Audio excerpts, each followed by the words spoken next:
fans, behold the chairquisition. Look at our fancy chairquisition robes. Can you not see our legitimacy? We are reviewing Wooden Sen'SeY from Upper Byte Studios, a game written on the Unity. It's a little platformer. We'll go into that a bit more in detail later on in the review. You can pick it up for $9.99 wet stinky space bucks or regular bucks, because regional pricing is not a thing at all. So, what is it? Wooden Sen'SeY is an action platformer set in the unique Japan steam rock universe filled with humor. You follow Goro, the not four-armed village chief, as he seeks revenge. Through a variety of levels, he will defeat his enemies using axes to slice, dice, squash, and grapple, and rip people's hearts out of their chests or rips their heads right out of their shoulders after some guy says, fatality! And of course, with every chairquisition, we have the chairquisition. It's, one chair means that it's shit, two chairs means that it's meh, three chairs means that it's pretty good, and four chairs means that it's awesome! And of course, we have our categories, though: Doom, Make What's Working, Shiny Sounds, Controls, and Fun. So let's kick this super racist review off to a good start. Ben, did it make with the working? That's incredibly racist, seriously. Over here in Finland, how did it work? Well, brothers and sisters, gather around. So I will tell you. On the Ubuntu 1404 LTS, 980 powered, 4K displayed. Box of business. No issues. Everything worked genuinely. First time, out of the box. And of course you're wondering, Vin, how many FERPs do you get in 4K glory with that 980? On this particular game, somewhere around 70. So, all that goodness is lined up for 4 chairs, J-Man. On the Fedora 2064-bit AMD 1090Ti NVIDIA 670 Super Clocked box juggling nest by my foot. No issues. Averages at about like 500 some odd frames a second with everything turned up to 11. So you know how graphically demanding this system or this game is. Oof, 4 chairs. Yeah, well, it is Unity, so you get what you pay for. But on the Amiga, with the FX 8370E and the GTX 970 Strix, it worked fine, no issues.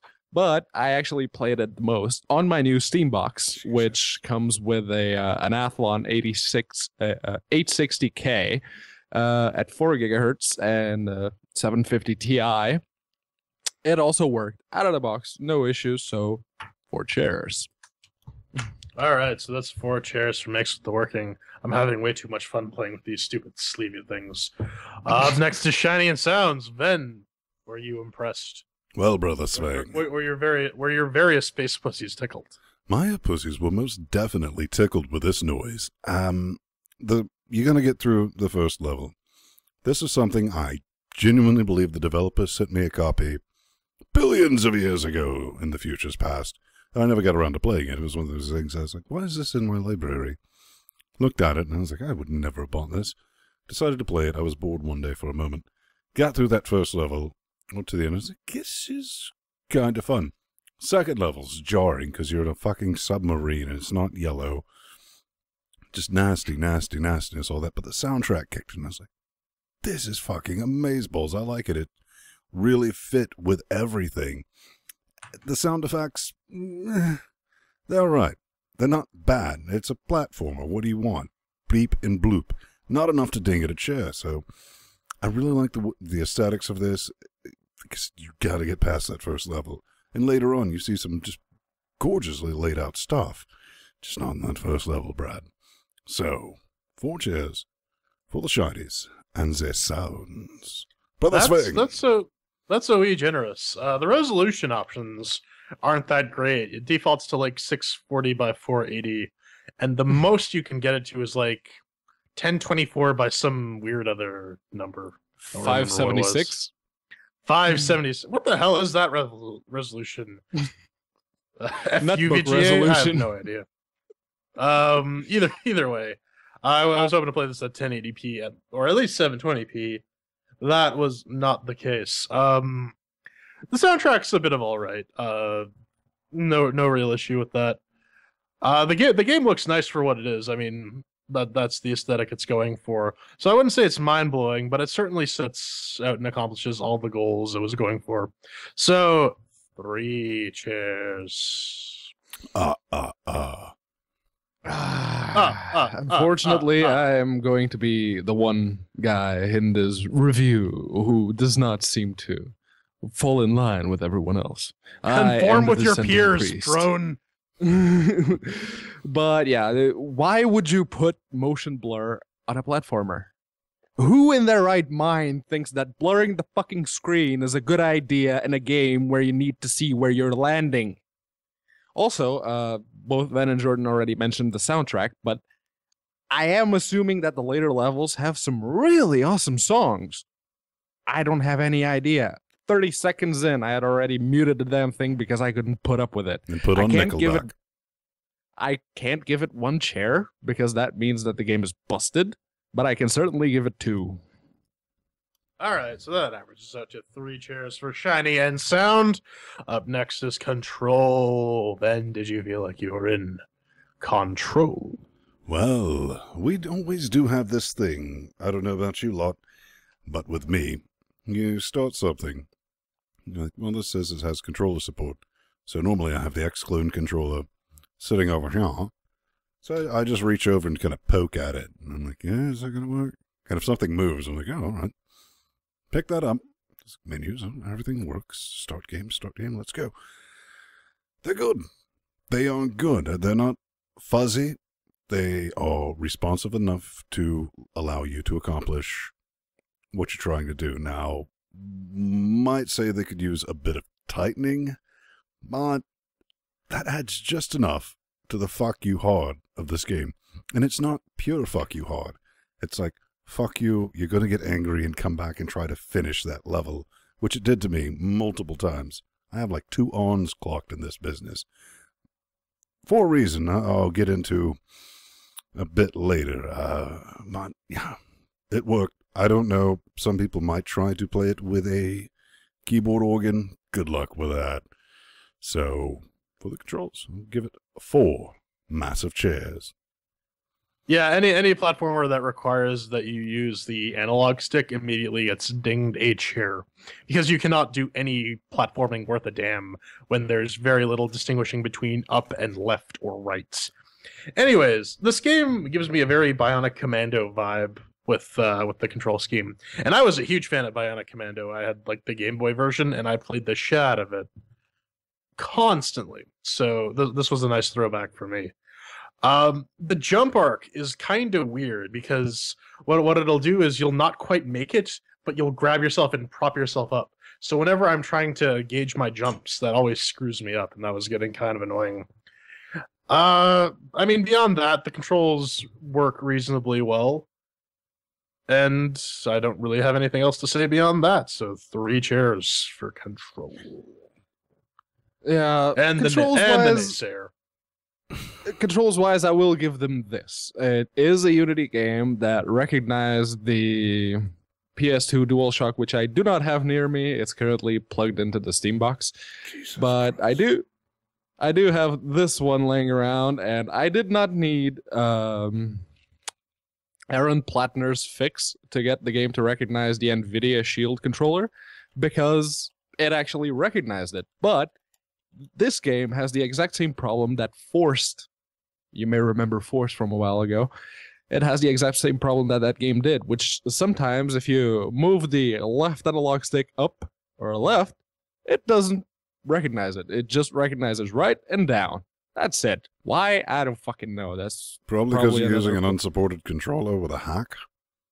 I was a betting man. Technically, no. This is just however it gets detected by Linux. That's how it worked. I didn't even use the hack for this game because it sort of kind of recognized it. But if I emulated which usually what fixes it is if I use Xbox DRV to emulate the 360 controller, most Unity games just run fine with it. They work. Except this game did not. Sometimes it would recognize, okay, you have a 360 controller plugged in. Sometimes it would go, oh, you have no controller plugged in. Oh, okay. So, but again, credit where credit is due. They made a platformer in Unity where the jumping isn't completely floaty as they tend to be. So for me, it gets 3 chairs. And that's 3 chairs for controls. And finally, the subjective category, the one you're waiting for, fun. Ben, did you have fun? This is where it starts breaking down, Brother Swing. Preach on, Brother Ben. Can I get a ramen? Seriously. No. Ramen. All right. So, there's checkpoints in these levels. These levels are huge. That you're not cheaping out on that. Now, I made the mistake because I was in the second submarine level. It's like, okay, and I finally got to the point where I just kept on noping against something. I was like, oh, take a break. Checkpoint. Got a checkpoint. I'll pick up from that. Closed it. Went off. Came back. Nope. Start back at the beginning. I was pissed off initially. And I was like, that's kind of harkening back. Not completely, because if this was Super Mario, which I was like, that's the ultimate platformer, that motherfucker would start you back at level Z1. So, Yep. I would like to see that checkpoint save, because I know there's got to be an ability to do that business. But, those long levels, they are long, Brad. You want to say that? It's a proper mix of fuck you hard and legitimate challenge for me. These two heathens suck at platformers. They just can't wrap their little brain organs around it. This is good. It's not fantastic. You started off, like I said, you have to get past that first level. When I first started, I went, oh shit, here's another fucking Unity mobile app. And you get to playing, and there's... It's done very well. The graphics are very well done. The stages are well thought out. And there's just enough of that... to go, I'm going to try that one more time. 9 times later after you've done that. So, for the fun, I'm going to give this 3 chairs. It's not a proper time vampire, as you'd say, but for that price, it's pretty fuck all good. Oh yeah, there are definitely a couple moments where I'm just like, fucking really? Seriously? God damn it. It kind of lets you explore it out and come up with your own solution of how to get this done. It kind of does. I like how all the enemies have like a distinct strategy, and they'll throw like several of them at you at once. So you sort of have to mix up what you're doing. One issue I have is if you're in like the slightest proximity to the enemy, you'll take damage. And that ends up nickel and diming you to death more often than not. Again, a lot of my complaints come with the fact that it requires you to use the analog stick, which is not the most accurate thing on the planet. And yeah, just the nickel and diming. I will say that it's in terms of like a straight up platformer, it does a pretty good, or rather an action platformer, it does a pretty good job. Like I said, it does remind me a lot of Bionic Commando, so it gets a lot of points for sentimentality. But I do think it could use a bit more polish, and with a little more polish, this would be a very good Steambox title. This could be like a Castle Crashers type game that Valve could market for the Steambox. But when all is said and done, I'm a bit on the fence, so I got to give it 2 chairs. Yeah, I don't like platformers, and like Brother Vin mentioned earlier, I'm not very good at them, but if they're good, if they have some element to set it apart from the rest of the platformers, I can usually get behind them. Like Rogue Legacy has the whole randomness / the legacy type thing that your current character gets bonuses from your previous character, and the whole roguelite elements going for it. Awesome Knots has the whole MOBA thing going for it. Jazz Jackrabbit 2 back in the day had this awesome soundtrack that had no business being in that game, but because it was much better than everything else. This game, on the other hand, has some loud-ass music that got muted after less than a minute.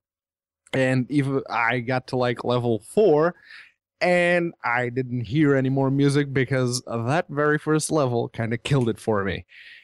And, of course, it has motion blur, which only gets disabled if you push the graphic settings far too much of the way down. So for me, it gets 1 chair. All right, so that is 2 chairs for fun, and we totaled that all up to get our final verdict of 3 chairs. Brother Ven, do you have any final thoughts before we send this game to its fate? Motion blur didn't bother me, Pedro, because my eyes work. Outside of that, one thing I would like to see added to it, on one hand, I could say maybe tighten the controls up, but using the analog, that doesn't bother me because I never use a fucking controller. So I'm like, I just learned how to use that. Not a big issue, and I see in chat room there's a bit of a debate about, column A and column B. One thing I would like to see is aiming your little hooky business as opposed to just going straight up, because that thing is an awesome fucking weapon. Mix that in with the ability to checkpoint save, and I think you would have a proper time vampire. Any last thoughts, P-Man? It needs something else to really set it apart from the crowd. I cannot recommend it as it is. Butt plugs.